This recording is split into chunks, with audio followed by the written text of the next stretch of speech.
अस्सलाम वालेकुम viewers, welcome to my YouTube channel learning lab. तो आज की वीडियो है हमारी प्रेजेंट इंडेफिनिट टेंस के बारे में। इस वीडियो में हम देखेंगे इस प्रेजेंट इंडेफिनिट टेंस की डेफिनेशन को देखेंगे, मतलब इसकी तारीफ़ क्या है, और इसके बाद हम इसकी आइडेंटिफिकेशन को देखेंगे।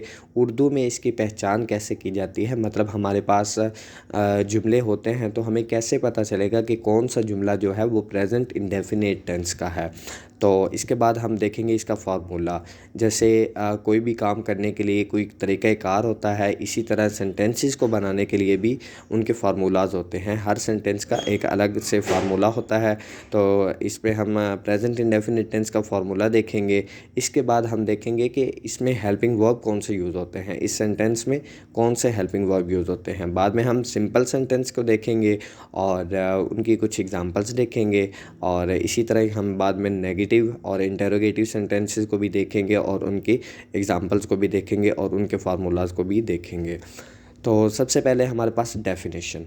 तो प्रेजेंट इंडेफिनिट टेंस की डेफिनेशन क्या है कि ये एक ऐसा टेंस होता है जिसमें किसी काम का करना या होना मौजूदा ज़माने में पाया जाता है। मतलब क्या है कि कोई भी काम हमें बता रहा होता है कि वो मौजूदा ज़माने में है।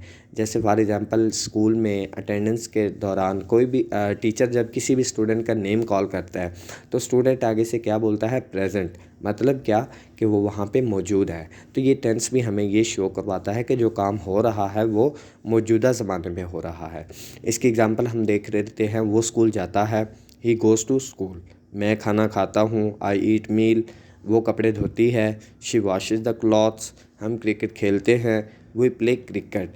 इसके बाद हम देख लेते हैं उर्दू में इसकी क्या पहचान है, मतलब हम सेंटेंस में कैसे हमें पता चलेगा कि ये जुमला प्रेजेंट इंडेफिनिट टेंस का है।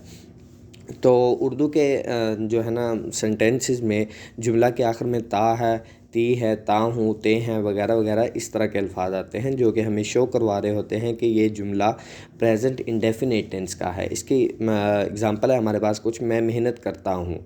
अब इस सेंटेंस में क्या है, इस जुमले में ता हूँ हमें ये शो करवा रहा है कि ये प्रेजेंट इंडेफिनिट का टेंस है। तो मैं मेहनत करता हूँ, आई वर्क हार्ड। हम आम खाते हैं, वी ईट मैंगोज़। तो इस सेंटेंस में ता हूँ, ते हैं वगैरह हमें क्या शो करवा रहे हैं कि वो प्रेजेंट इंडेफिनिट टेंस हैं। तो इसके बाद हम देख लेते हैं इसका फार्मूला। और इसका फार्मूला क्या है, हमने इस सेंटेंस को इंग्लिश में ट्रांसलेट कैसे करना है, हमारे पास क्या किन रूल्स को हमने फॉलो करना है इंग्लिश में ट्रांसलेशन करने के लिए। तो फार्मूला में हमारे पास तीन चीज़ें हैं, सब्जेक्ट है, वर्ब है और ऑब्जेक्ट है। सब्जेक्ट का आपको पता है कि काम करने वाला, काम करने वाले को हम सब्जेक्ट कहते हैं। वर्ब जो कि काम हो और ऑब्जेक्ट जिस पर काम हो।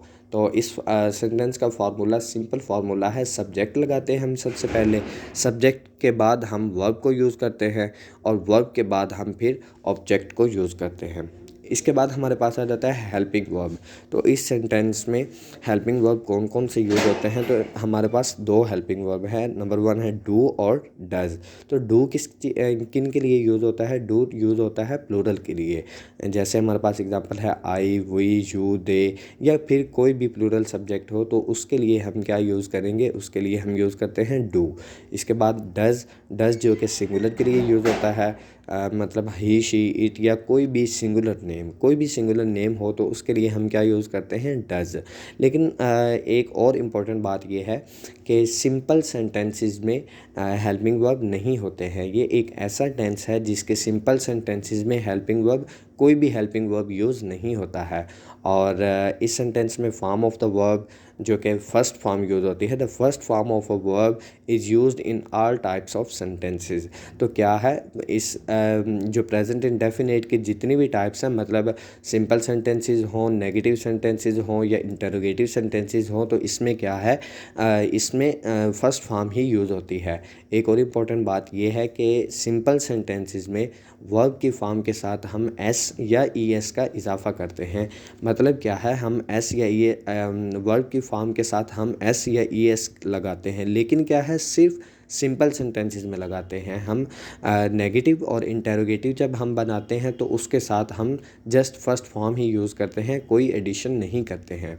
तो सिंपल सेंटेंसेस को देख लेते हैं। सिंपल सेंटेंसेस में सबसे पहले हमारे पास इसका फार्मूला है। सिंपल सेंटेंसेस का फार्मूला है subject plus verb plus object.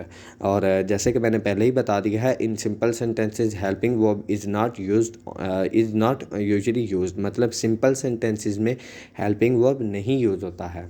तो इसकी कुछ एग्जांपल्स हम देख लेते हैं। मैं मेहनत करता हूँ। अब इस सेंटेंस में क्या है, करता हूँ हमें बता रहा है, ताहू हमें बता रहा है कि ये प्रेजेंट इंडेफिनिट का टेंस है। तो इसके ट्रांसलेशन क्या होगी, आई वर्क हार्ड। अब इसमें हमने एस या ई एस का इजाफ़ा क्यों नहीं किया, क्योंकि हम एस या ई एस का इजाफ़ा सिर्फ सिंगुलर के साथ करते हैं। वर्ब की पहली फॉर्म हमने लगाई है, लेकिन हमने सिर्फ उसके साथ किसी किस्म का इजाफ़ा नहीं किया। क्यों, क्योंकि आई प्लूरल है और हम सिर्फ सिंगुलर में एस या ई एस का इजाफ़ा करते हैं। दूसरी एग्जांपल है हमारे पास, वो कपड़े धोती है। अब इसमें ती है हमें बता रहा है कि ये इंडेफिनिट का टेंस है, प्रेजेंट इंडेफिनिट का टेंस है, और इसकी ट्रांसलेशन है शी वॉशेज़ द क्लॉथ्स। अब इसमें क्या है, इसमें हम वॉश क्या है, वॉश कोई काम है ना, एक्शन है, तो वॉश के साथ हमने इजाफ़ा किया हुआ है ई एस का। क्यों, क्योंकि शी सिंगुलर है। तो सिंगुलर के अगर सिंपल सेंटेंसेस में सिंगुलर हो, सब्जेक्ट सिंगुलर हो, तो उसमें हम वर्ब की फॉर्म के साथ एस या ई एस का इजाफ़ा करते हैं, और अगर सब्जेक्ट प्लूरल हो तो उसमें हम किसी किस्म की कोई एडिशन नहीं करते हैं। तो इसकी ट्रांसलेशन क्या है, she washes the clothes. Next one है हमारे पास, हम आम खाते हैं। इस सेंटेंस में भी ते है हमें शो करवा रहा है कि ये प्रेजेंट इंडेफिनिट का टेंस है, और इसकी ट्रांसलेशन है वी ईट मैंगोज़। अब इसमें भी क्या है, ईट जो कि फर्स्ट फॉर्म है, उसके साथ हमने किसी किस्म का कोई इजाफ़ा नहीं किया। क्यों नहीं किया, क्यों, क्योंकि वी जो है वो प्लूरल है, और प्लूरल के साथ हम कोई भी इजाफ़ा नहीं करते हैं। आगे हमारे पास आ जाते हैं नेगेटिव सेंटेंसेस। तो नेगेटिव सेंटेंसेस का फॉर्मूला क्या होता है, सब्जेक्ट प्लस डू और डज़। डू लगाते हैं या फिर डज़ लगाते हैं और इसके बाद नॉट लगाते हैं, फिर हम इसके बाद वर्ब और ऑब्जेक्ट।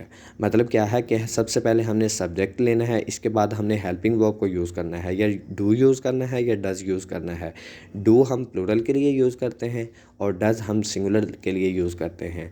इन दोनों में से कोई भी यूज़ करके उसके बाद हमने नॉट लगा देना है नेगेटिव बनाने के लिए, फिर हमने वर्ब और ऑब्जेक्ट लगाना है। एग्जांपल है हमारे पास, वो झूठ नहीं बोलती है। अब इसमें ती है क्या है, हमें शो करवा रहा है कि ये प्रेजेंट इंडेफिनिट का टेंस है, और इसकी ट्रांसलेशन क्या है, she does not tell a lie. अब शी सब्जेक्ट इसमें क्या है, सिंगुलर है, तो हमने सिंगुलर के साथ क्या यूज़ किया, डज़ यूज़ किया। और इम्पोर्टेंट बात, इसमें हमने लाई मतलब इसमें किसी किस्म का कोई इजाफ़ा नहीं किया। क्यों, क्योंकि सिर्फ सिंपल सेंटेंस में ही इजाफ़ा होता है, नेगेटिव और इंटेरोगेटिव सेंटेंसेस में कोई भी इजाफ़ा नहीं होता है। और इसके बाद दूसरी एग्जांपल है हमारे पास, मैं सुबह सवेरे नहीं उठता हूँ। I do not get up early in the morning. अब इस सेंटेंस में क्या है, डू को हमने यूज़ किया है। क्यों, क्योंकि इस सेंटेंस में सब्जेक्ट हमारे पास प्लूरल है, तो प्लूरल के लिए हम डू यूज़ करेंगे और सिंगुलर के लिए हम डज यूज़ करेंगे। आगे हमारे पास, ये लड़का हमेशा शोर नहीं करता है। This boy does not always make a noise. अब दिस बॉय क्या है, इसमें सिंगुलर है, क्यों, वो एक पर्सन है, तो सिंगुलर के लिए हम डज यूज़ करेंगे। उम्मीद है कि आपको इस कंसेप्ट की समझ आ गई होगी कि डू हम प्लूरल के लिए यूज़ करते हैं और डज हम सिंगुलर के लिए यूज़ करते हैं, और नेगेटिव सेंटेंसेस में हम किसी किस्म का कोई इजाफ़ा वर्ब की फॉर्म के साथ नहीं करते, बल्कि सिंपल वर्ब की फर्स्ट फॉर्म को यूज़ करते हैं। आगे हमारे पास आ जाती है इंटेरोगेटिव सेंटेंसेस। इंटेरोगेटिव सेंटेंसेस को बनाने का हमारे पास फार्मूला है कि जो हमारे पास हेल्पिंग वर्ब होते हैं उनको हम सब्जेक्ट से पहले ले आते हैं। मतलब क्या है, डू और does plus subject plus verb plus object. मतलब हेल्पिंग वर्ब हम स्टार्टिंग पे ले लेते हैं, हम स्टार्ट पे लगाते हैं। एग्जांपल है हमारे पास, क्या वो स्कूल जाता है। अब ता है हमें बता रहा है कि ये इंडेफिनिट का प्रेजेंट इंडेफिनिट का टेंस है, तो इसकी ट्रांसलेशन क्या होगी, does he go to school. अब क्या है, ही सब्जेक्ट है यहाँ पे, और ही के लिए जैसे कि मैंने पहले ही बताया हुआ है कि ही सिंगुलर है, और सिंगुलर के लिए हम डज यूज़ करते हैं। तो does he go to school. और क्या है, पहले ये भी बताया हुआ है कि इंटेरोगेटिव में हम किसी किस्म का इजाफ़ा नहीं करते, मतलब वर्ब की सिंपल फॉर्म को यूज़ करते हैं। दूसरी एग्जांपल है हमारे पास, क्या हम पढ़ते हैं। Do we study. इसमें डू क्यों यूज़ किया, क्योंकि ये प्लूरल है। एंड पे हमारे पास एग्जांपल है, क्या वो गाना गाती है। Does she Singh a song. Does इसलिए यूज़ किया क्योंकि सब्जेक्ट हमारे पास सिंगुलर है।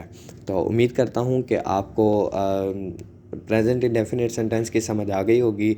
और अगर इसमें किसी किस्म की आपको कोई कन्फ्यूजन है तो आप कमेंट सेक्शन में पूछ सकते हैं।